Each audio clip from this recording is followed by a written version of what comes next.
بسم الله الرحمن الرحيم. الحمد لله رب العالمين، والصلاة والسلام على أشرف الأنبياء والمرسلين سيدنا محمد وعلى آله وصحبه أجمعين، وبعد. السلام عليكم ورحمة الله وبركاته. Leo biidhnillah darasa yetu itakuwa katika aya 31 katika surati Ar-Ra'd. يقول الحق سبحانه: أعوذ بالله من الشيطان الرجيم ولو أن قرآنا سيرت به الجبال أو قطعت به الأرض أو كلم به الموتى بل لله الأمر جميعا ولو أن قرآنا سيرت به الجبال. لو ingelikuweko Qur'an, lau ingelikuweko Qur'an suyirat bihi aljibal,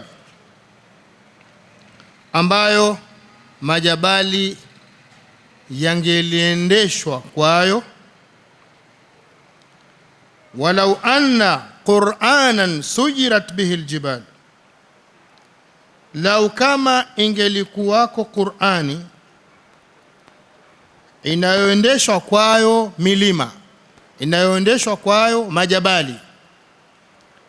Yani katika vitabu vilivyopita, lau kungelikuwa na kitabu ambacho kinaposomwa kinaweza ikawa milima ikang'oka sehemu yake, au qutti'at bihi al-ardh, au ardhi ingelipasuliwa, au kullima bihi al-mauta, au ingesemeshwa kwayo wafu, basi ingelikuwa ni hii Qur'an aliyoteremshiwa Mtume Muhammad sallallahu alayhi wa alihi wasallam.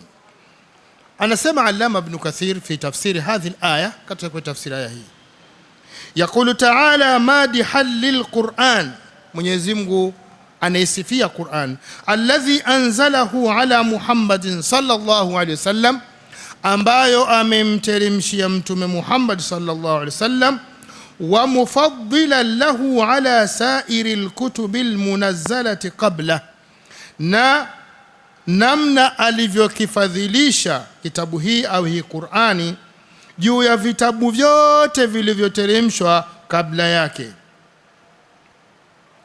Kwamba hapa Allah anaisifia Qur'an kwamba hii Qur'ani si Qur'ani ya kawaida, haifanani na kitabu chochote kilichopita, bal Qur'ani nafasi yake iko juu kwa sababu ina mambo yaliyokuwa muujiz ambayo hayapatikani katika vitabu vingine. Ndio akasema lau ingelikuweko Qur'an ambayo kwa Qur'ani hiyo ingelikuwa milima ingeliendeshwa au ingelipasuliwa ardhi.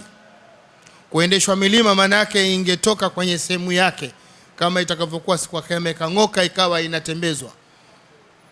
Wasujiratil jibalu fakanat saraba, au kullima bihi almauta, au wangelisemeshwa kwayo wafu, basi ingekuwa Qur'an hii. Lakini Qur'ani haikuja kwa malengo hayo, haikuja kwa sababu hizo. Imekuja hudan linnas, hali ya kuwa ni mwongozo kwa watu, hali ya kuwa ni mwongozo kwa walimwengu. Anasema Allama Ibn Kathir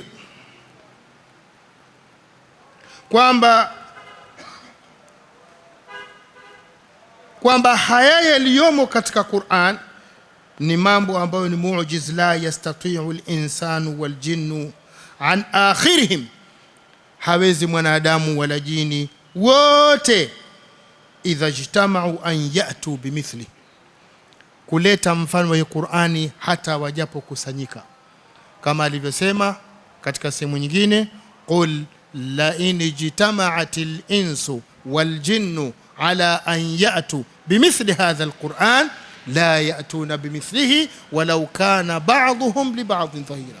Sema wajapokusanyika au hata wakikusanyika majini na wanadamu ili walete mfano wa hii Qur'ani, hawawezi kuleta mfano wake hata wakisaidiana wao kwa wao. Hawezi, kwa sababu sio maneno mwanadamu. Haya ni maneno ya Allah subhanahu wa ta'ala, almu'jizu fi lafdhihi, almu'jizu fi maanihi. Matamko yake si ya kawaida wala maana yake hayafanani na chochote. Ndio maana waliosema kwamba tunaweza kusema kama hivi, kafiri Quraysh akasema la ushina la unasha'u la qulna mithla hadha, tukama sisi tukitaka tutaweza kusema kama haya. Wakaambiwa aleteni sura moja. Tumesema mwaweza, aleteni sura moja. Wa in kuntum fi raibi mimma nazalna ala abdina fa'tu bi suratin min mithli. Ikiwa mna mashaka na haya tuliyomteremshia mja wetu Muhammad sallallahu alaihi wasallam, basi leteni sura moja tu mfano wake. Na pia si nyinyi tu, wad'u shuhadaakum in kuntum sadiqin, waiteni washirika wenu wote mnaotegemea kwamba mnaweza mkatumia, waiteni mlete kama hii. Hawawezi, hamtaweza. Ndio Allah akamwambia mtume wake, fa illam taf'alu wala taf'alu, ikiwa hamtafanya wala hamtaweza kufanya, fattaqun nara allati waquduha an-nas wal hijara uiddat lilkafirin. Kawapa atoe sura moja, na hii ni challenge ya mwisho. Kwanza aliyoambia ayaleteni mfano wa hii Qur'an. Sema sawa, mwaweza hii. Lau nasha'u la qulna mithla hadha in hadha illa asatirul awwalin. Hayakuwa haya anaweza Muhammad isipokuwa sisi pia tukitaka tunaweza kusema. Hayakuwa haya isipokuwa ni simulizi au vigano vya watu wa kale. Ndio akaambiwa aleteni mfano wake. Faliyatu bihadithi mithlihi in kanu sadiqin, walete maneno mfano wake ambao anasema kweli. Wakashindwa, wakaambiwa leteni sura 10. Qul fa'atu am yaquluna iftara, au ndio wanasema kwamba ameitunga Muhammad. Qul fa'atu bi'ashri suwarin mithlihi muftariyat, sema waambie leteni sura 10 mfano wake. Qul fa'atu bi'ashri suwarin mithlihi muftariyatin wad'u man istata'tum min dunillah in kuntum sadiqin. Leteni sura 10 mfano wake. Wakashindwa, ndio akaambiwa leteni sura moja. Wakashindwa, ndio Allah akafunga mjadala wakasema, qul la in jitama'atil insu wal jinnu ala an yatu mithla hadha alquran la yatuna bimithlihi walau kana ba'dhuhum li ba'dhin dhahira. Kwa hiyo hakuna anayeweza kuleta mfano wa Qur'an, na kila aliyejaribu kuiga Qur'ani yake ilishindikana.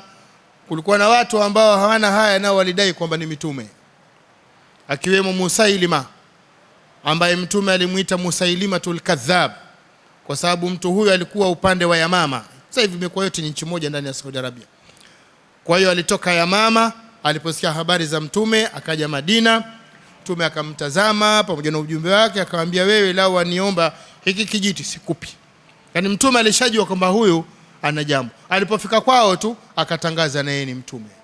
Akamwandikia barua mtume sallallahu alaihi wasallam, akamwambia kwamba barua hii inatoka kwa Musailima Rasulillah, inakwenda kwa Muhammad Rasulillah.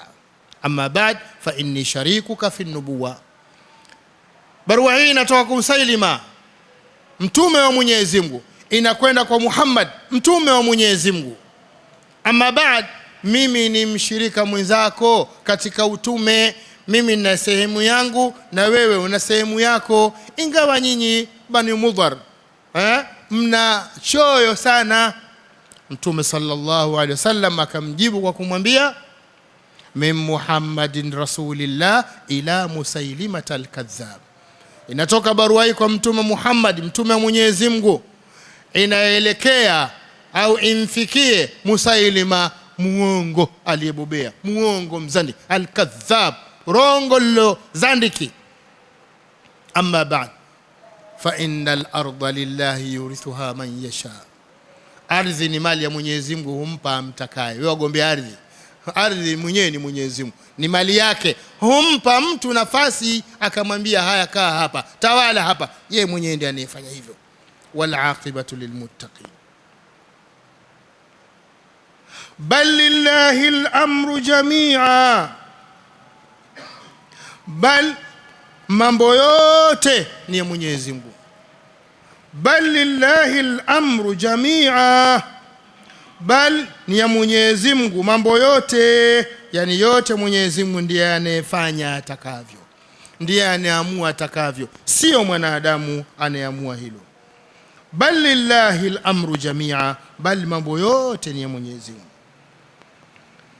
Afalam yay'asi alladhina amanu, je, hawajajua, haijawabainikia? Je, hawajakata tamaa, bado wana msimamo huo? Afalam yay'as, je, hawajajua, haijawabainikia?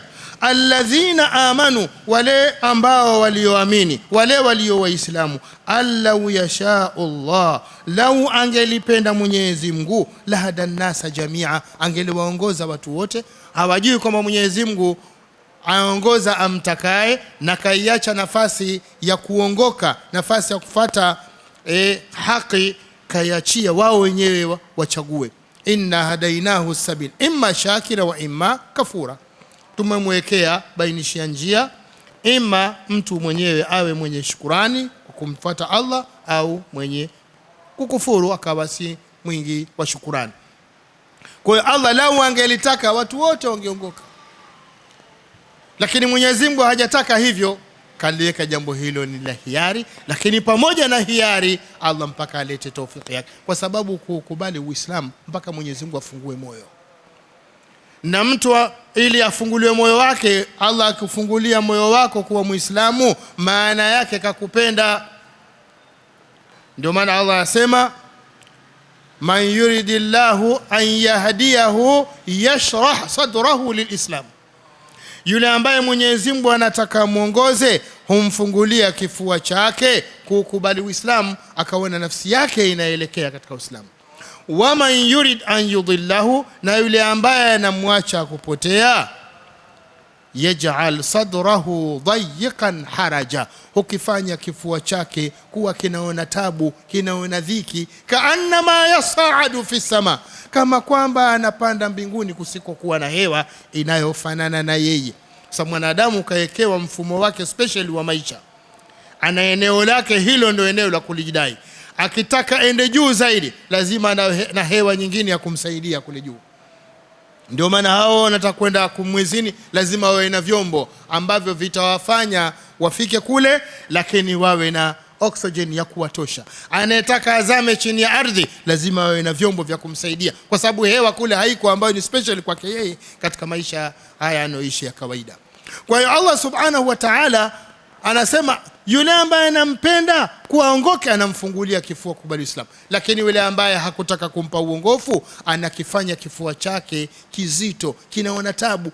Mfano wake tabu anayoisikia yule kama mtu anayepanda juu mbinguni ambako hakuna hewa inayofanya. Sio kama hakuna hewa, hewa iko, lakini sio hewa inayofanana na yeye, haikutengenezwa sawa na yeye.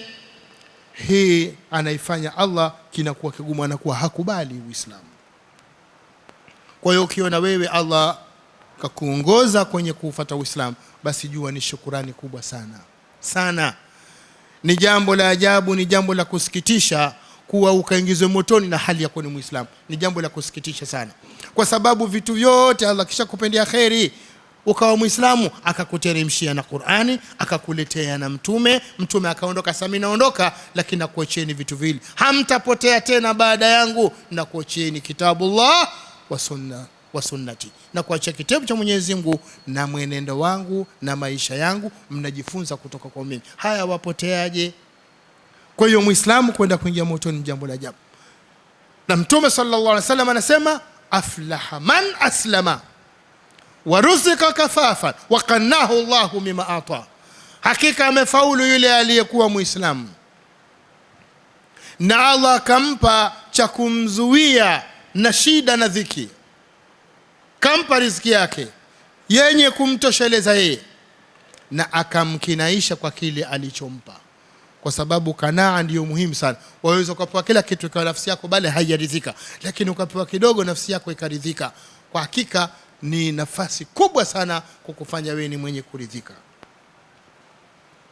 Balillahi al-amru jamia, bali mambo yote ni ya Mwenyezi Mungu, yako mikononi mwake.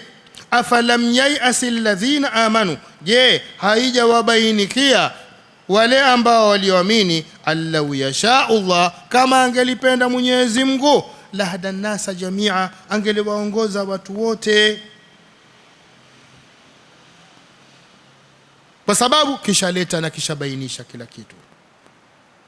Wala yazalu alladhina kafaru, na wala hawataacha kuwa wale waliokufuru, wala hawataacha wale waliokufuru, tusibuhum bima sana'u qari'ah, vinawafika wao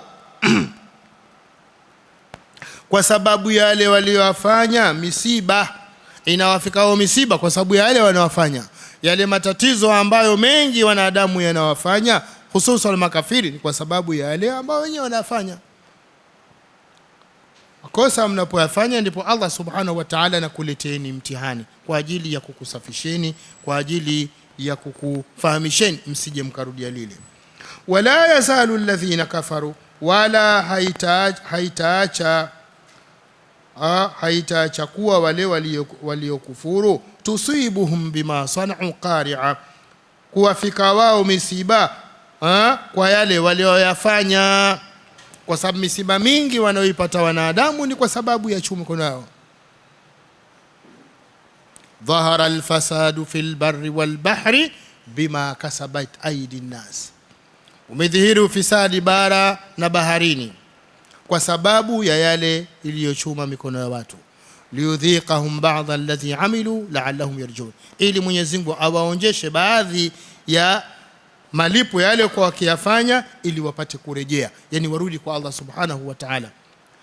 Na si kwa makafiri, hata kwa waumini anaweza kawafika kama sehemu ya mtihani, dalili ya kutaka kuwakumbusha, kama anavyosema Mtume sallallahu alaihi wasallam, inna Allaha idha ahabba qauman ibtalahum faman radhiya falahu ridha wa man sakhita falahu sakht. Mwenyezi Mungu anapowapenda watu basi huwapa mitihani. Inna Allaha idha ahabba qauman ibtalahum, huwapa mitihani.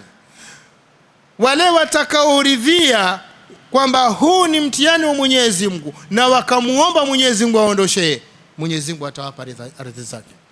Wa man sakhitwa, wale watakaochukia, mtu akawa bana, mimi napata matatizo, mimi bana naumwa, mtu mmoja mimi na pressure, na sukari, na figo, maradhi yote ya Mwenyezi Mungu, unyonge wangu uliona. Ina maana huyo hajaridhia na yale matakwa ya Allah subhanahu wa ta'ala. Chochote kile kinachokupata basi jua Allah amekuandikia. Qul lan yusibana illa ma kataba Allahu lana huwa maulana, sema hayatufiki yoyote yale ambayo yatakayotufika isipokuwa ni yale ambayo Mwenyezi Mungu ametuandikia tufiki. Na anapokufika kwamba Allah, kwa nini anasema anakupenda? Kakupa mtihani, mvunjika Mungu anasema akakupenda, maana yake utakuwa ni sababu ya kumkumbuka Mwenyezi Mungu. Na ikiwa unamkumbuka Mwenyezi Mungu, Mwenyezi Mungu atakuwa anakupenda.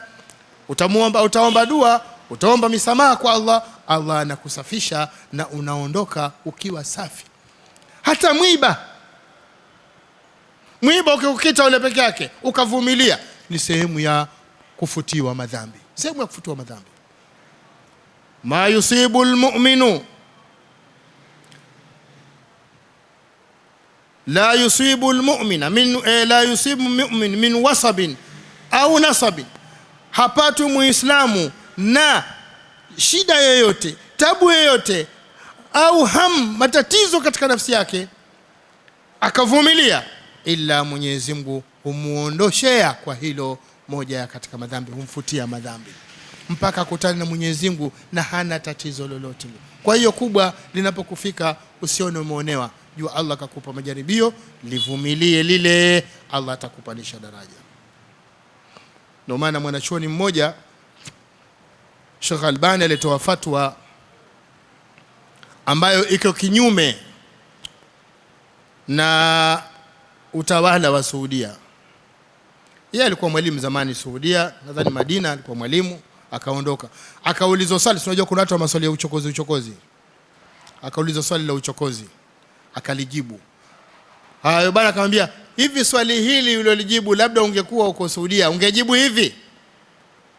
Ana maana wenzake ambao walijibu hivyo wako gerezani au washamalizwa. Akasema, kwanza sisi hatuombe Mwenyezi Mungu atupe mitihani.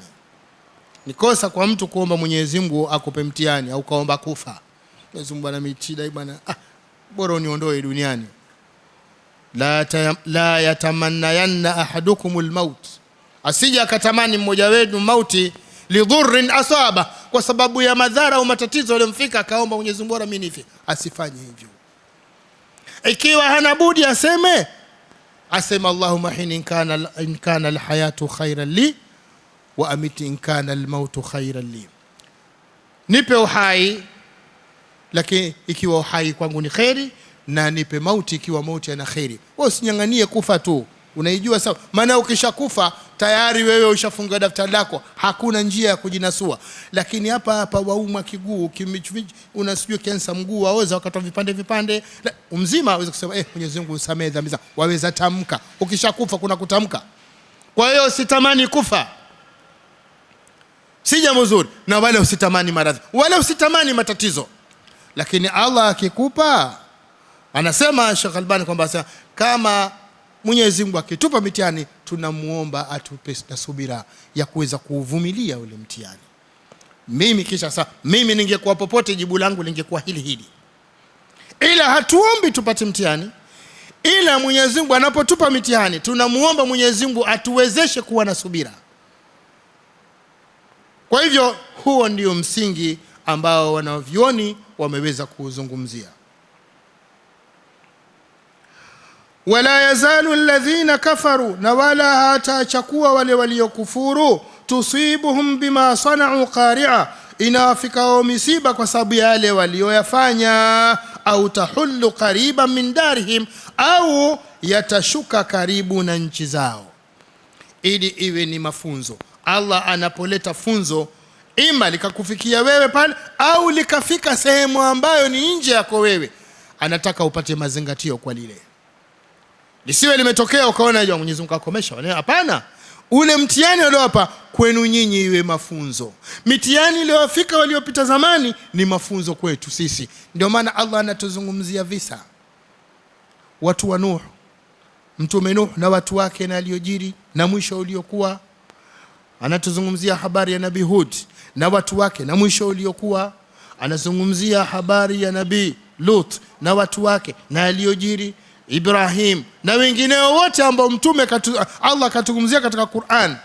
Mwisho anasema laqad kana lakum fi qasasihim ibratun liuli albab, hakika haitachakuwa au imekuwa katika yale yaliyosibu wao mazingatio kwa wale wenye akili. Laqad kana fi qasasihim, hakika haikuachakuwa katika simulizi zao wale waliopita, ibratun liulil albab, ni mazingatio kwa wenye akili. Maka haditha yuftara, si maneno ya kutunga hii Qur'ani kazungumzia kwa fikiri maneno ya kutunga kama vile umeshika novu unasema leo nataka kumsoma Mr. Thorandick, mtaalamu wa psychology, au leo nataka kumsoma Watson, au leo nataka kumsoma Buffalo. Ukafadhani kwamba ni matukio tu ya historia unasoma kama novu. Hapana, usome kwamba unapata mazingatio. Nini mazingatio? Usifanye kama waliofanya yale yakakufikeni misiba kama iliyowafika wale. Ndio maana ya kupata mazingatio. Ndio hapa akasema au tahullu qariban min darihim, au yakashuka karibu na nchi zao ili wao wapate mafunzo. Ina maana kwa mfano Tanzania inapata mafunzo kutokana na nchi jirani ambayo yanayojiri kule, yale yanayoumiza nyoyo za watu, na wao wasije yakawafika, waone nini walifanya wakapata yakawafika wale, na wao wajifunze yasije yakatokea yale ambayo yamewafika wale. Ayati ya wa'dullah, mpaka iwajie ahadi ya Mwenyezi Mungu. hatta yati wa'dullah, mpaka iwajie ahadi ya Mwenyezi Mungu. Ima Mwenyezi Mungu apitishe jambo lake hapa duniani, au wa'dullah iwajie wao siku ya kiyama. Wao wataendelea hivyo na watapata matatizo mpaka ahadi ya Mwenyezi Mungu. Ima Waislamu washinde nguvu kama ilivyofanikiwa Maka ikawa imefunguliwa, au wasubiri ahadi ya Mwenyezi Mungu, na ni ahadi ya siku ya kiyama. Inna Allaha la yukhlifu almi'ad, hakika Mwenyezi Mungu havunji miadi, havunji ahadi. Lile aliloahidi basi atalitekeleza. Kama kaahidi kwamba kuna pepo, utaikuta kweli. Kama kaahidi kuna moto, utaukuta kweli. Kama kaahidi lolote aliloliahidi Allah, basi jambo hilo ni jambo la kweli, ni jambo halina mashaka.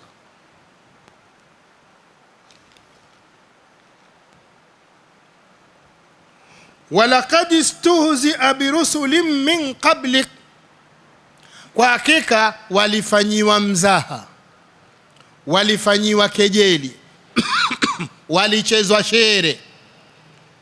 Birusulin min qablik, mitume kabla yako Mtume Muhammad. Wewe ni mtume wa mwisho. Kila mtume ambaye alikwisha tangulia, basi haya unayoambiwa wewe waliambiwa, haya unayofanyiwa wewe walifanyiwa. Kama alivyosema Allah subhanahu wa ta'ala, tasliyatan linabiyyi, kumliwaza mtume wake kama anavyomliwaza hapa. Anamwambia ma yuqalu laka illa ma qad qila lirrusuli min qabli, hutaambiwa jingine, hutaambiwa jipya isipokuwa sawa na yale yale walioambiwa mitume kabla yao. Waliokuwa wewe mambo nani? Mwenda wazimu. Mitume zako pia waliambiwa ni wazimu. Uliambiwa wewe ni mchawi, mitume zako pia waliambiwa ni wachawi. Hakuna ambalo wewe utaambiwa isipokuwa mitume waliokuwa kabla yako walikushaambiwa na walivumilia. Ndio akamwambia Allah, fasbir kama sabara ulul azmi min ar-rusuli wala tastajil lahum, vumilia, subiri kama walivyovumilia au kama walivyosubiri mitume wenye ustahamilivu mkubwa kabla yako. Kuna mitume waliudhiwa kweli kweli, walikerwa, walikwazwa kweli kweli. Fasabaru ala ma kudhibu, wakavumilia juu kukadhibishwa kwao. Hatta atahum nasra, mpaka nusra yetu ikawajia mitume watu, ima kuangamiza wale watu au lolote aliloamua Allah subhanahu wa ta'ala. Kwa hiyo wewe vumilia, subiri, usiyumbe, usiwe na haraka kama alivyokuwa na haraka Yunus ibn Matta alayhi salatu wassalam. Fasbir li hukmi rabbika wala takun kasahibil hud, subiri hukumu ya Mola wako, wala usiwe kama yule aliyemezwa nchewa, aliyeliwa na samaki, ambaye Nabii Yunus. Nabii Yunus kosa lake alifanya ni tasarru, alifanya haraka. Alilingania watu wa Nainawi, akalingania wakakataa. Kama kawaida kadhibisha, akashika hasira, akasema Mwenyezi Mungu, watu si watu wa kuwabakisha waangamize, na mimi naondoka, Mwenyezi Mungu atatusheni adhabu yake. Akaondoka. Kosa lake hakuomba ruhusa kwa Allah subhanahu wa ta'ala.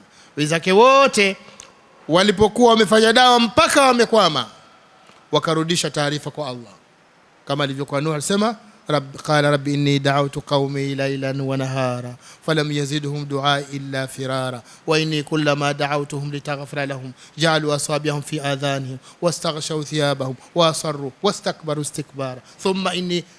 Surati Nuh inajulikana taarifa au ripoti ya Nuh alayhi salatu wasalama kwa Allah subhanahu wa ta'ala. Ndio Allah akamwambia sawa, nimepokea taarifa yako, na akamwambia innahu la yu'minu min qaumika illa man qad amana fala tabtais bima kanu yafalu, hawataamini tena katika watu wako isipokuwa wale waliokushaamini. Kwa hiyo usihuzunuke juu ya wale waliokuwa waliyafanya, na sasa nusra yangu inakuja.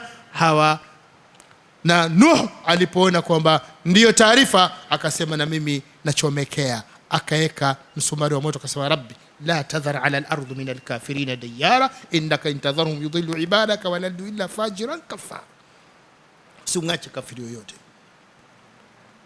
Ndipo wakaangamizwa. Kwa hiyo Nabii Yunus alayhi salatu wasalam alifanya haraka yake, anachomoka, kuna jahazi inapita, akaidandia. Watu wanamjua, wakamchukua bila bila kumtoa chochote. Lifti, mambo ya lifti siku nyingi yako zamani. Mambo ya staff yako siku nyingi. Kufika jahazi katikati ikagoma kwenda, yendi mbele irudi, alafu hali iko shwari. Akasema leo mtihani.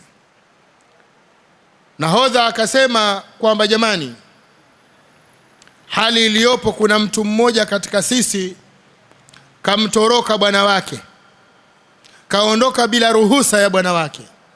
Sasa tutamjuaje? Tupige kura ili tumtambue, na tukishamtambua afanyweje? Arushwe ndani ya maji. Kwani ukitoka dharuba katika bahari, hata kama ulikuwa na mzigo wa thamani, unabidi unaokoa maisha, mali yote inaweza kashushwa ndani ya maji yote. Mkwenda zako. Na jamaa wangu mmoja pia hivyo alimkuta, alipenda Zanzibar, alikuwa anafanya biashara ya magendo ya mafuta, ikagoma, yakatua ndani ya maji yote, kaja mweupe kama shuka. Mtihani ambao ulimkumba. Kwa hiyo jahazi kigoma, lazima kama kuna watu wengine watumbukizwe, safari zile zinakuwa ngumu sana zile. Ikapigwa kura, ikamwangukia Nabii Yunus. Huyo bwana si mtume huyo. Tafuta balaa nyingine hapa, maana baada ya kusimama Mwenyezi Mungu ataisababisha kabisa. Labda tumekosea, hebu tupigeni tena kura. Kile kipigwa na mgusa yeye. Watu wa tafsiri wakasema, wazee wakachimba, akasema akajirusha mwenyewe ndani ya maji. Akaona basi jamani, nishajua tatizo langu ni mimi. Kujirusha tu, kuna chewa kisha funa mdomo. Unajua kuna wanyama wakubwa akifanya hivi tu na akivuta, ni kwamba wewe unaingia moja kwa moja katika tumbo bila nini. Ni samaki limekubwa, akifunua tu uso mdomo wake na yale maji kwamba anaingia, na wewe unavutwa moja kwa moja kama sio kunaingia na maji. Yunus akaingia na maji, samaki akaondoka zake. Jahazi ikaondoka pale kama wale vijana wakishapiga skanka ile vichimbo ile sijie. Speed nyingi sana. Ikaenda sasa, umeona jamaa wewe ana matatizo gani jamaa? Si mtume yule. Ana matatizo gani? Sio hoji bwana, Mungu asikakutia mtihani, ngoja tufike huko juu kwanza, tutafuta balaa bure hapa.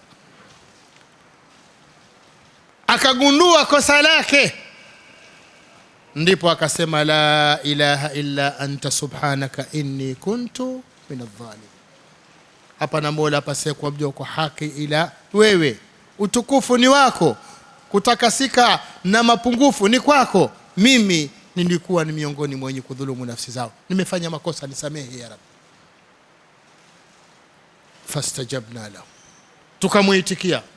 Wanajainahu min algham, tukamtoa katika huzuni kubwa aliyokuwa nao. Wakadhalika nunjil mu'min, na namna kama hivi ndivyo tunavyowaokoa kila wenye kuamini, wakiwa wanamuomba Allah ipasavyo, tunawaokoa.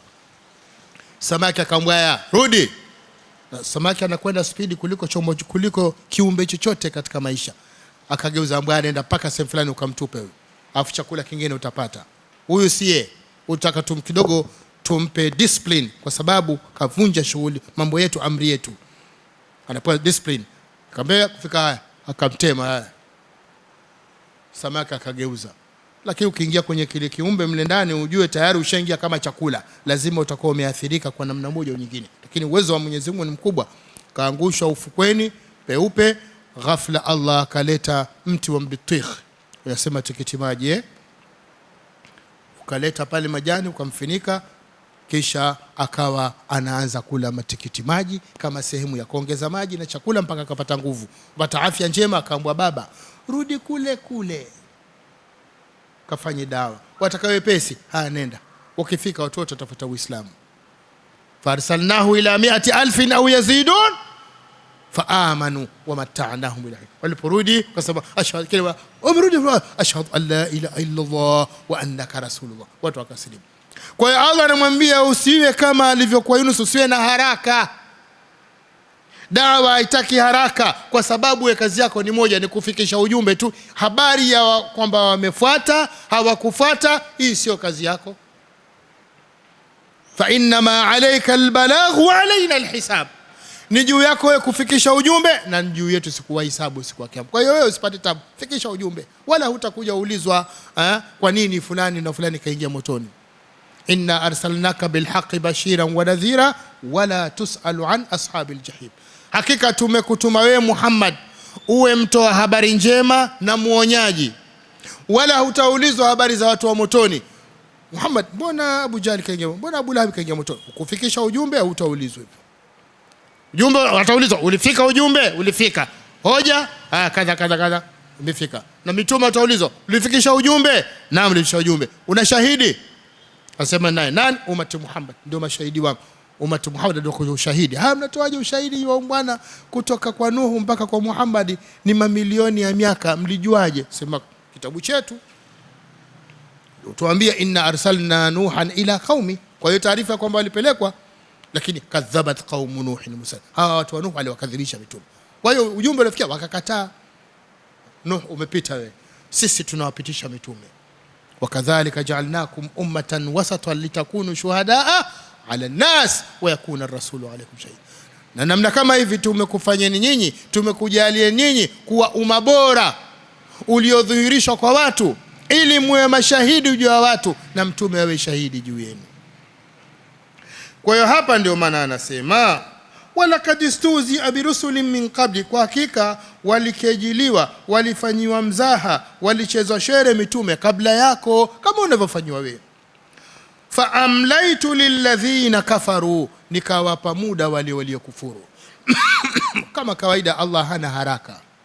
Fa amlaitu lilladhina kafaru, nikawapa muda wale waliokufuru. Thumma akhadhtuhum, kisha nikawatia mikono, yani nikawaangamiza. Niliwaacha wakafanya mambo yao wakakufuru, na ndio maana Allah anamwambia mtume wake usiwe na haraka. Fasbil hukmi rabbik, subiri hukumu ya Mola wako, wala usiwe na haraka, wala tastajil lahum, wala usiwe na haraka nao. Una haraka ya nini? Wewe fikisha ujumbe. Famahilil kafirina amhilhum waida, wape muda makafiri, wape muda kidogo, mimi mwenyewe nitadili nao. Fakaifa kana iqab, basi ilikuwaje adhabu yangu, namna ilivyoadhibu. Fakaifa kana iqab, basi ilikuwa namna gani adhabu yangu.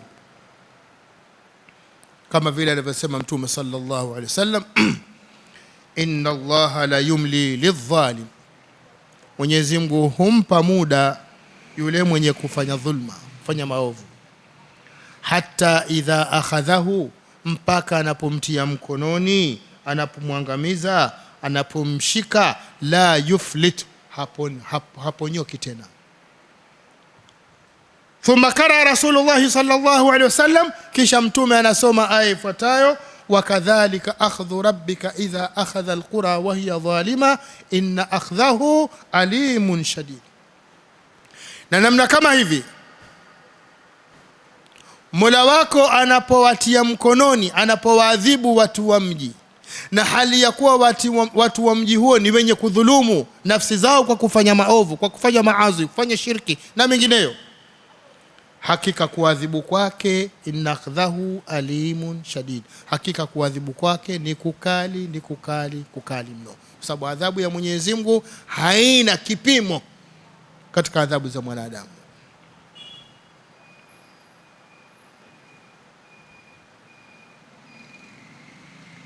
Afaman huwa qa'imun ala kulli nafsin bima kasabat, je, yule anayesimamia kila nafsi kwa kila inachokichuma. Afaman huwa qa'imun, je, yule anayesimamia kila nafsin, kila nafsi, kila mtu, kila kiumbe, bima kasabat, kwa kila anachokifanya, kwa kila anachokichuma.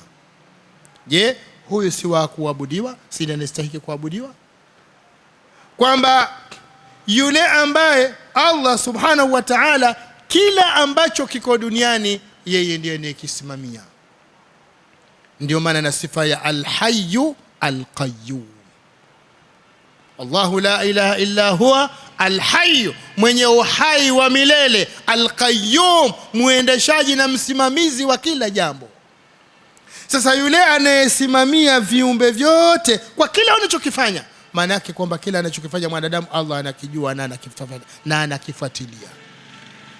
Kama alivyosema, wama takunu fi sha'nin wama tatlu minhum min qur'anin wala ta'maluna min amalin illa kunna alaykum shuhudan idh tufiduna fi wama yasqutu min waraqatin wala habatin fi dhulumatil ard wala ratbin wala yabisin illa fi kitabin mubin. Wama takunu fi sha'nin, na huyu wewe mwanadamu katika jambo lolote lile, katika majambo yako ya kidunia.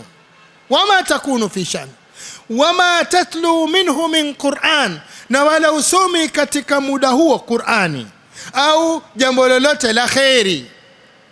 Taja Qur'ani kwa sababu ndio uradi bora kuliko uradi wowote, ndio uradi wenye thawabu nyingi kuliko uradi wowote. Wama taslu minhu min Qur'an wala ta'maluna min amali, wala hamfanyi amali yoyote iwe nzuri iwe mbaya, illa kunna alaykum shuhuda, isipokuwa tunakuwa sisi ni mashahidi, tumehudhuria, tupo. Idh tufiduna fi, wakati mnaposhughulika, wakati mnapofanya jambo. Usije ukawa unafanya jambo ukaona kwamba Mwenyezi Mungu anioni. Allah anakuona. Ndio maana mshairi akasema idha ma khalauta ad-dahra yawman fala taqul khalautu bal qul ladayya raqibu. Unapokaa faragha siku moja peke yako ukajichimbia sehemu fulani, ukasema na nataniona hapa, nimeshajichimbia hapa, qul ladayya raqibu, sema yuko mchungaji anayenichunga, niko chini ya ulinzi. Kwa hiyo ndani unakwenda uko kwenye system ya Allah subhanahu wa ta'ala. Ikiwa mwanadamu kaweza kutengeneza chombo akamtia akamwekea mnyama au mwanadamu mwingine akawa yuko kwenye system, kila anachokifanya inaonekana, kenda wapi. Je, Allah subhanahu wa ta'ala? Kwa hiyo uko chini ya ulinzi wa Allah subhanahu wa ta'ala. Huna wewe unapokwenda isipokuwa Allah anakuona, kwa sababu yuko unachokitamka, unachokifanya, kuna malaika amehudhuria pale. Ma yalfidhu min qawlin illa ladayhi raqibun atid. Mwanadamu hatamki neno lolote isipokuwa yupo pamoja naye aliyehudhuria na anemchunga. Kwa hiyo ndio maana anasema illa kunna alaykum shuhudan idh tufiduna fi, ila sisi tunakuwa ni mashahidi, ni wenye kuhudhuria wakati mnaposhughulika kufanya lile jambo. Allah yupo anaona. Ndio maana kuna kile kisa cha yule bwana mmoja na binti ammiha. Binti ammi yake alikuwa atakamchezee, tia maneno kimahaba na nini, akamwambia nataka nioe. Jua yeye atakamvuruge tu. Yule akamwambia kwa nia hiyo hapana. Siku moja akakwama, maisha akampiga, pengine hajakula toka asubuhi. Sasa ngoja nimfuate yule jamaa. Bwana leo bwana hali yako nzuri bwana, niko nyumbani hatuko vizuri. Basema wala sina tatizo, wewe nisabilie mwili wako nifanye vitu vyangu, unachotaka nitakupa. Sawa, twende. Anasema yes. Ukaruka wewe, umeingia kwenye usemaje 18 zangu wewe, leo nitakutafuna baya. Maana leo ndio nasema chukua zoezi gani. Anambia poingia ndani, anambia nige kabisa kile changu. Kilichokusudia nipe kabisa. Sawa, wewe nipe kabisa. Ukachukua, funga vizuri. Naam, haya bwana. Sasa tayari funga milango. Kafunga milango. Kija anambia mbona bado kuna mlango mmoja naona kama uko wazi. Mlango gani? Shika vizuri. Mbona umefunga huu? Pana kila nikitazama kuna mlango mmoja bado uko wazi. Mlango gani? Na mlango huu wa juu. Unajua Allah anatuona, lakini unajua wewe umefunga milango, umejificha na wanadamu, lakini Allah anatuona na malaika wamehudhuria. Kwa nini wewe kama haja yako si uoe? Kwa nini usitumie halali unaingia kwenye haramu? Na alikuwa kidogo ni mtu ambaye dini imemjaa, akasema basi haya ndio zako, kwa ajili ya kumwogopa Allah subhanahu wa ta'ala. Kwa hiyo hela zikenda. Sasa sio kama alipata thawabu au kupata, maana kwa sababu nia, innamal a'malu binniyat, nia ilikuwa nyingine. Sasa alipata thawabu au kupata atajua mwenyewe. Kwa hiyo kuonyesha kwamba hakuna mlango utakaofunga Allah asikuone. Na inatosha kabisa ile hadithi ya mtume ya wale watu watatu, hadithi maarufu ya wale ashabul ghar maarufu. Mmoja alitawasal kwa birrul walidain, mmoja akatawasal kwa amana yake juu ya, mmoja akatawasal akasema mimi nilikuwa na binti ambaye nilikuwa nampenda sana, tena alisogea karibu akapambuliwa kila kitu. Alipotaka kusogea akamwambia ittaqillaha wala tafukul khatama illa bihaqiha. Jamaa walimu washakuja kichwani lakini walimu wasemewa wakanyamaza. Tukomba kila walimu waelewi. Walimu wamekuja kichwani wakasemewa wakanywea bila kufanywa ruqya na bila chochote, maneno tu. Kwa hiyo akaambiwa muogope Mwenyezi Mungu, wala tafukul khatam, usiifungue pete isipokuwa kwa haki yake.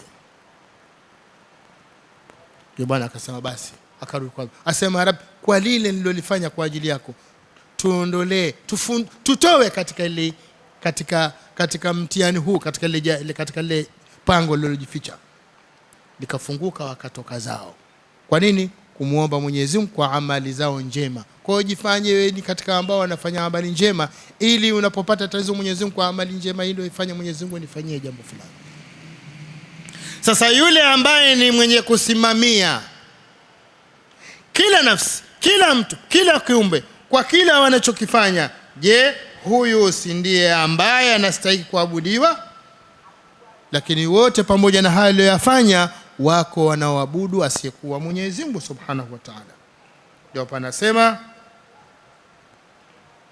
waja'alu lillahi shuraka, na wamemfanyia Mwenyezi Mungu washirika ambao wanaabudu pamoja na Mwenyezi Mungu. Qul sammuhum, sema Mtume Muhammad waambie, hebu watajeni hao mnaosema kama ni waungu, hebu mtajieni Mwenyezi Mungu ni nani na nani na nani ambao mnasema hawa ndio washirika wa Mwenyezi Mungu. Am tunabbiunahu, au ndio mnamwambia mnamuhabarisha Mwenyezi Mungu bima la ya'lamu fil ardi, kwa yasiyojua katika ardhi. Yale mnamwambia kwa Mwenyezi Mungu na washirika wako na Mwenyezi Mungu hajui, yani kuna mambo Allah hayajui ndio nyinyi mwamwambia kwamba kuna washirika wake. Wako wapi hao washirika? Am bidhahirin min alqawl, au kwa maneno ya kutunga tu, maneno ya kuzusha, yani hayo mnaosema mna uhakika, au maneno tu ya juu yasiyokuwa na mashiko? Am tunabbiunahu bima la ya'lamu fi sama bima la ya'lamu fil ardh, au ndio mnamwambia Mwenyezi Mungu asiyoyajua katika ardhi? Am bidhahirin min alqawl, au kwa maneno ya dhana ya juu madhana, maneno ya kutunga hivi ndio mnafanya hivyo? Bal zuyyina lilladhina kafaru makruhum, bali wamepambiwa wale waliokufuru uzushi wao, uongo wao, hila zao mbaya. Bal zuyyina lilladhina kafaru, bali wamepambiwa waliokufuru makruhum, hila zao mbaya, vitimbi vyao, vitendo vyao, uzushi wao mbaya. Allah anasema wamepambiwa, na anayewapambia hivi ni Sheitani. Jambo baya akaliona zuri, na zuri akaliona baya. Afaman zuyyina lahu su'u amalihi faraahu hasana fa inna Allah yudhillu man yasha wa yahdi man yasha. Je, yule aliyepambiwa amali yake mbaya akaiona nzuri, unamuonaje mtu huyo? Kwa hiyo jambo baya mtu akalifanya akaliona ni zuri, wala hana wasiwasi. Sheitani kampambia hivyo. Wazayyana lahumush shaitanu a'malahum fasaddu anis sabili wa kanu, katika surati an-Naml, katika kauli ya yule Hudhud anaambia inni wajadtu imra'atan tamliku wa utiyat min kulli shay'in wa laha 'arshun 'azim wajadtuha wa qaumaha yasjuduna lish-shamsi min dunillah wazayyana lahumush shaitanu a'malahum fasaddahum 'anis sabil fahum la yahtadun.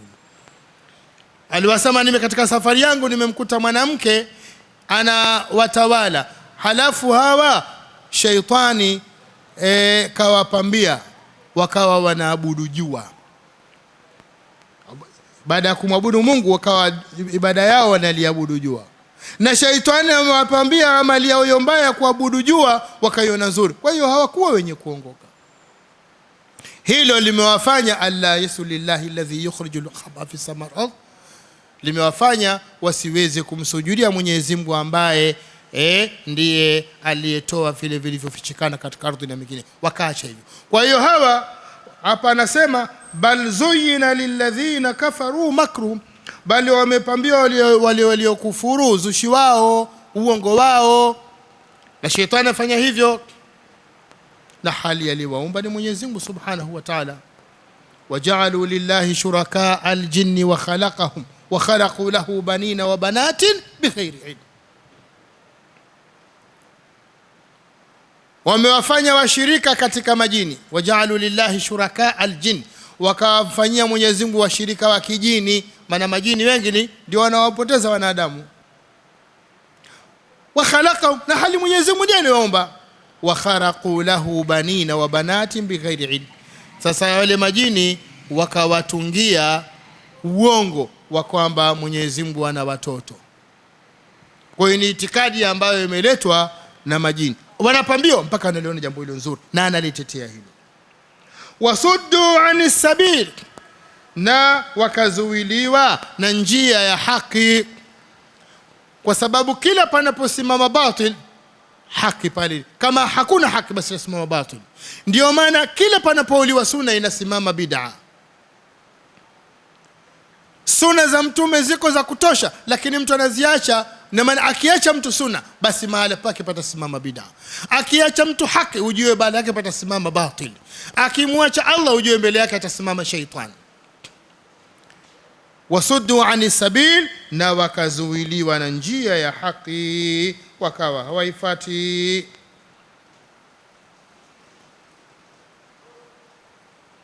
Waman yudlilillahu fama lahu min had, na yeyote yule ambaye Mwenyezi Mungu amemwachia kupotea hakuna anayeweza kumuongoza. Kama alivyosema Mtume, man yahdillahu fala mudilla lahu wa man yudlil fala hadiya lahu. Yeyote yule ambaye anaongozwa na Mwenyezi Mungu hakuna wa kumpoteza, na yule anayepotezwa na Mwenyezi Mungu hakuna anayeweza kumuongoza. Ndio hapa akasema waman yudlilillah, na yule ambaye Mwenyezi Mungu kamwacha kupotea, kamwacha katika upotevu wake, hakumpa hidayah, fama lahu min had, basi hakuna awezaye kumuongoza, kwa sababu hidayah inatoka kwa Allah Subhanahu wa Ta'ala. Ndio maana bwana Mtume sallallahu alaihi wasallam pamoja na utume wake kulikuwa na watu wanataka waongoke lakini hawakuongoka. Miongoni pigania kwa jasho na damu kuhakikisha jambo lake linakwenda vizuri. Kafanya da'wa yake, miongoni mwa waliosimama kumtetea ni Abu Talib. Mpaka dakika za mwisho Abu Talib mauti yamemhudhuria, Mtume akahudhuria pale, akampa nasaha zake za mwisho, akamwambia ya am qul la ilaha illa Allah, ami yangu sema la ilaha illa Allah. Neno hili ukilisema tu nitasimamisha hoja mbele ya Mwenyezi Mungu kwamba ulisema la ilaha illa Allah. Hili ndio kauli yako ya mwisho, ami yangu sema. Lakini bahati mbaya, kwa kuwa Allah hakutaka aongoke, katika kikao kile walihudhuria wale sanadidu Quraish, wale vigogo vya Makuraishi, wazee wa mjini wa Maka, kina Abu Jahl, kina Umayya bin Khalaf, akina wamehudhuria pale. Wanamwambia atarghabu an millati Abdul Muttalib, wewe unataka kujitenga na mila ya baba yako Abdul Muttalib, yani uache mila ya baba yako na babu zake kwa ajili ya kijana wako. Mpaka kauli yake ya mwisho wanasema tuarikhi, kawa kauli yake ya mwisho ni kusema huwa ala millati Abdul Muttalib, yani kwamba yeye anakufa juu ya mila ya Abdul Muttalib, na Abdul Muttalib mata mushrika, alikuwa hali ya kuwa ni mshirikina, ndivyo alivyokufa. Kwa hiyo yeye akafa hali ya kuwa ni mshirikina. Bali Mtume akukata tamaa, akasema la astaghfiranna laka ma lam unha anka, nitakuombea msamaha kama sitakatazwa. Allah akateremsha aya mbili, moja inasema innaka la tahdi man ahbabta walakin Allah yahdi man yasha. Wewe humuongozi unayemtaka, lakini Mwenyezi Mungu ndiye anayemuongoza amtakaye. Kazi yako hidayah ya mtume ni hidayatu irshad, ni uongozo wa kwa maelekezi. Fanya hivi, fanya hivi, fanya hivi, ukifanya hivi utapata hiki. Lakini hidayatu tawfiq, hii inatoka kwa Allah subhanahu wa ta'ala. Yeye ndiye analeta tawfiki yake mtu akafanikiwa kuifuata dini ya Mwenyezi Mungu. Na Allah vile vile akamwambia ma kana lin-nabiy wal-ladhina amanu an yastaghfiru lil-mushrikina walau kanu uli qurba min ba'di ma tabayyana lahum annahum ashabul jahim. Haiwezekani, haiwi kabisa kwa mtume na walioamini pamoja naye kuwaombea dua washirikina, hata kama ni jamaa zao wa karibu, baada ya kwisha wabainikia wao kwamba ni watu wa motoni. Kwa sababu istighfar ni jambo kubwa.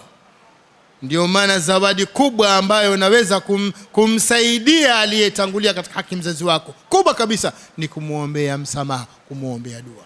Ndio maana mtume anapokuwa katika mazishi, akishamaliza kule kuzika, yani kufikia shamaliza pale, mtume usimama akasema istaghfiru li akhikum wasalu lahu at-tathbit fa innahu al-ana yas'al.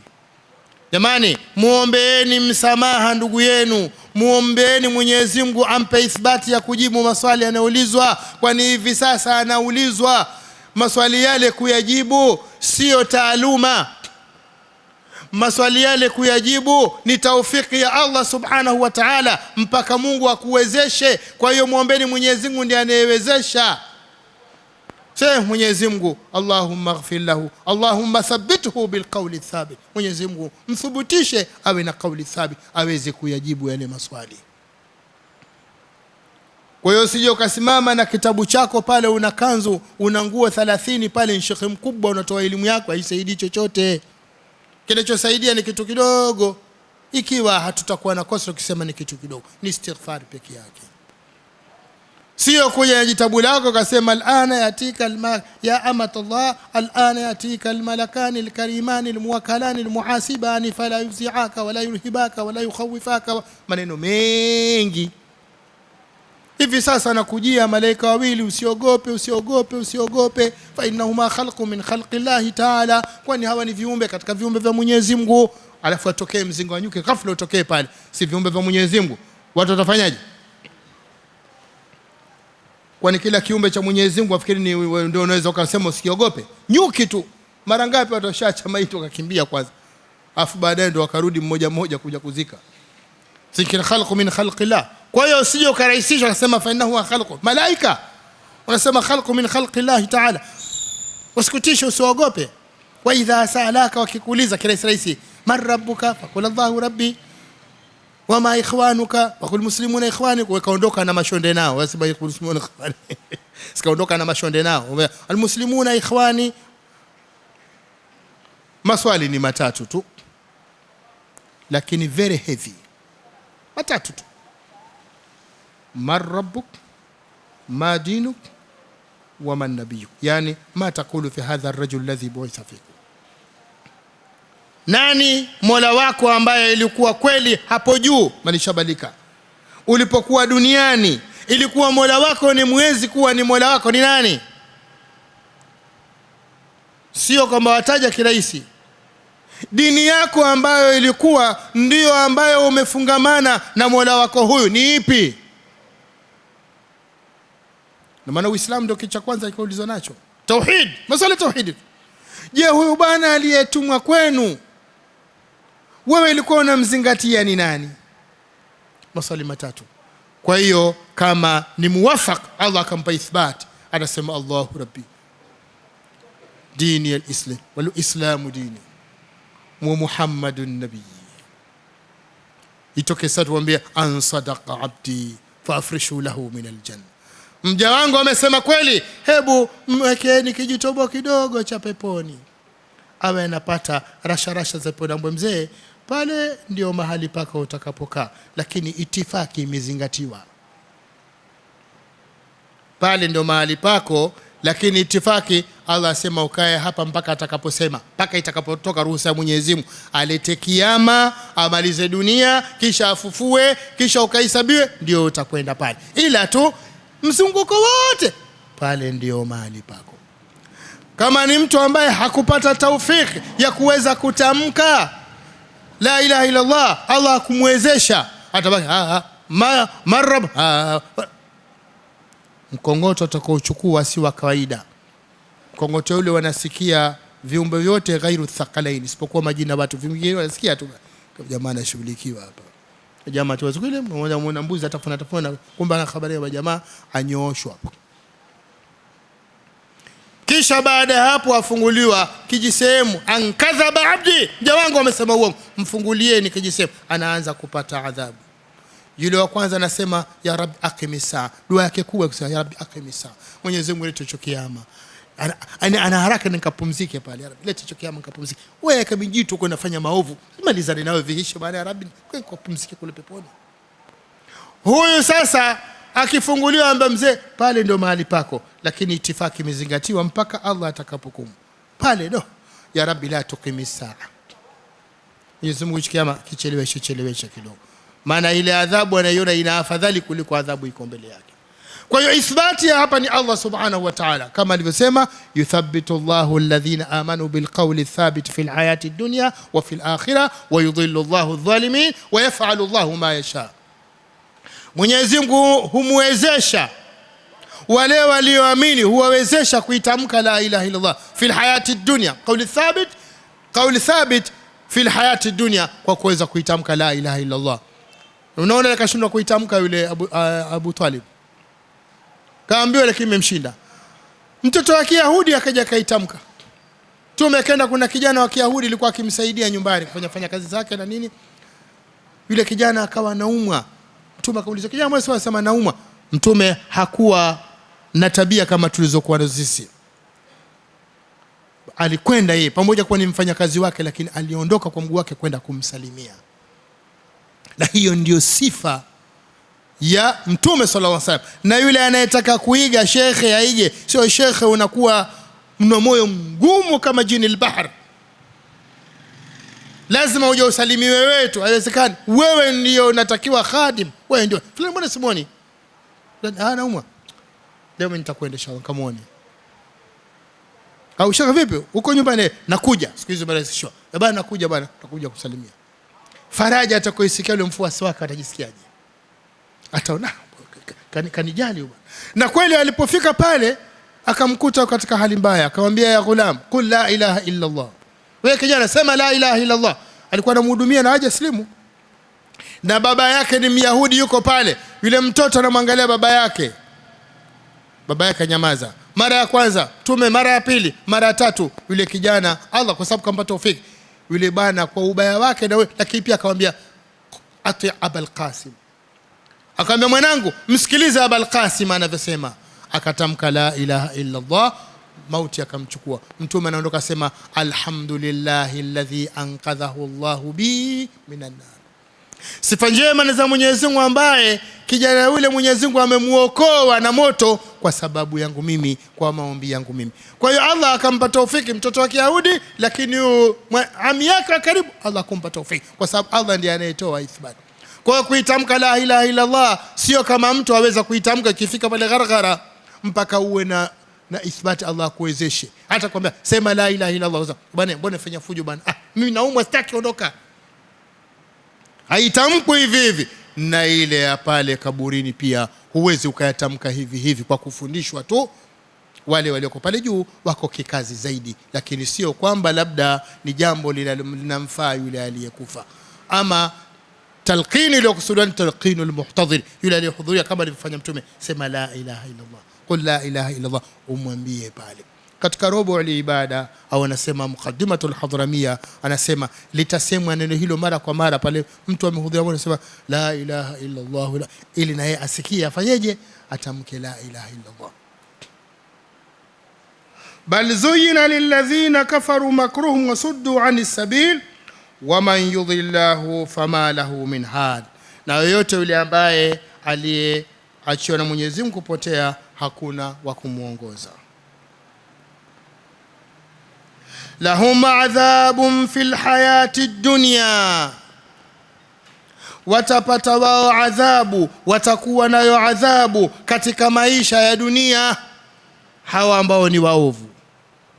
Lahum adhabun fil hayati dunya, watakuwa nayo adhabu katika maisha ya dunia, itawafika wao adhabu katika maisha ya dunia, adhabu mbalimbali ambazo Allah atakadiria, imma biaidil mu'minin, imma kupitia mikono ya waumini kwa kupigwa vita, au kwa njia yote ambayo Allah ataona kuwapa adhabu.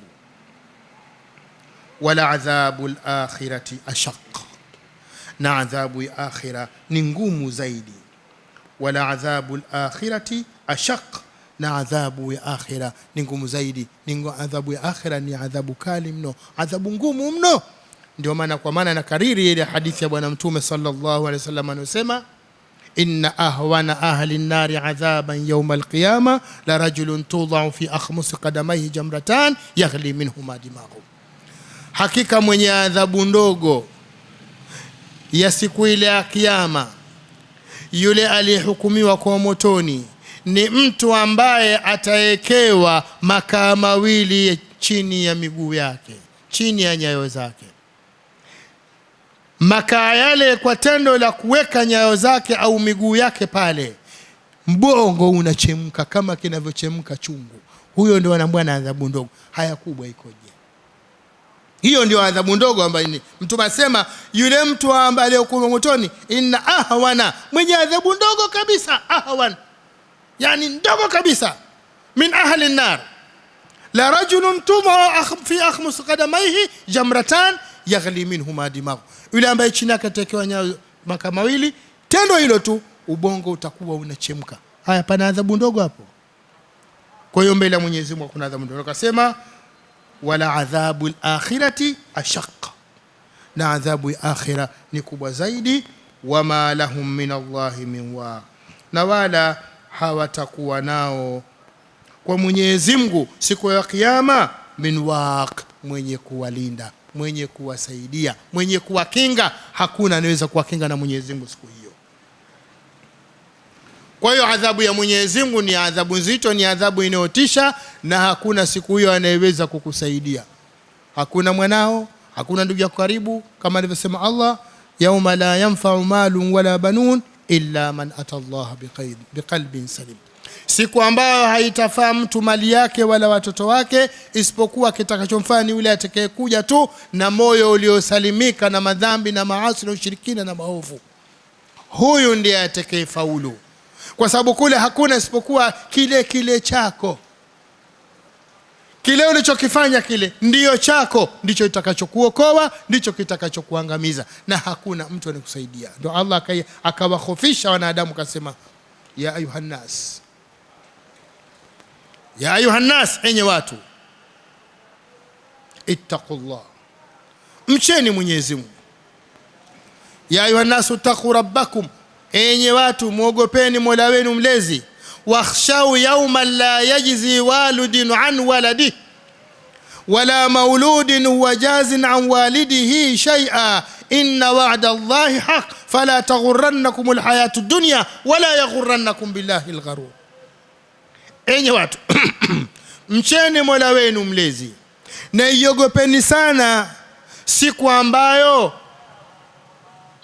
mzazi hatomfaa mwanawe wala mtoto hatomfaa mzazi wake.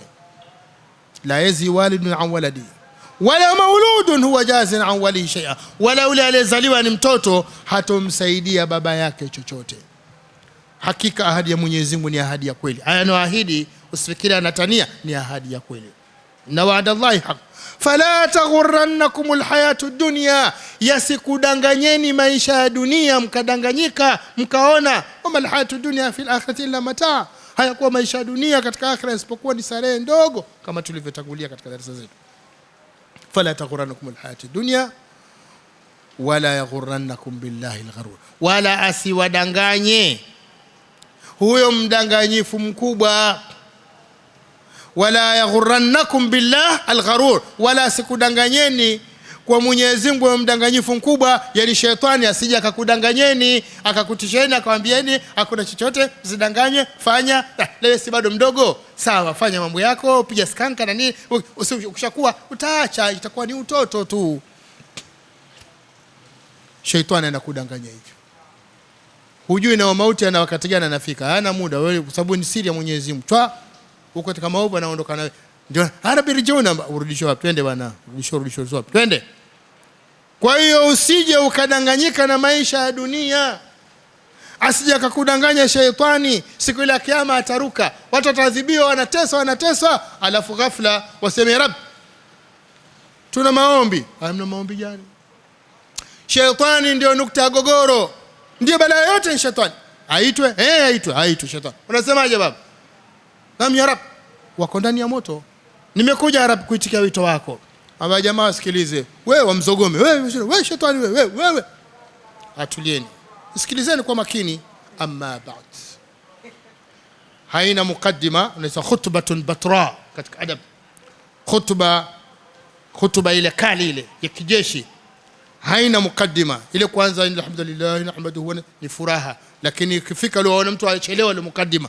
Amma ba'd, inna Allaha wa'adakum wa'da al-haq wa'atukum faghlaftukum wama kana li alaykum min sultan illa an da'awtukum fastajabtum li fala talumuni wa lumu anfusakum ma ana bimusrikhikum wa antum bimusrikhi inni kafartu ma asharaktumuni min qabl inna adh-dhalimina, mpaka mwisho hizo aya. Ambia ni kweli haya aliyofanya yote mnaosema ni kweli, lakini Mwenyezi Mungu alikuwa ahidini hadi ya kweli kwamba kuna pepo na moto, wizenu wale wako peponi walinishinda. Sasa nyinyi mnaona ni kweli, na mimi nilikuwa ahidini lakini sikutimiza, nilikwambia hakuna kesi kweli, lakini mimi sikuwa na hoja yoyote au nguvu yoyote kuvuta. Kuna mtu nilimlazimisha afanye maovu au ulifanya kwa hiari yako? Kwa hiyo mimi leo siwezi kusaidieni na mimi pia hamwezi kusaidia. Mimi kuanzia leo niliyakata kwanza siku nyingi. Mimi nashangaa moja niita hapa wanasema shetani. Wewe ukafanya zinaa mwenyewe kusema shetani. Wewe ndio ukaibe alikusema shetani. Wewe ndio ukavuruga kwa shetani. Nilikutuma nikushauri kwamba iba hapa au liba wewe mwenyewe. Mkome. Alafu nimsikie mtu hapa. Cha mtamakuni kilichomnyoa kanga magoya atakiona. Hadha wa billahi tawfiq. Wassalamu alaykum wa rahmatullahi wa barakatuh. Subhanakallahumma hamdik ashhadu an la ilaha illa anta astaghfiruka wa atubu.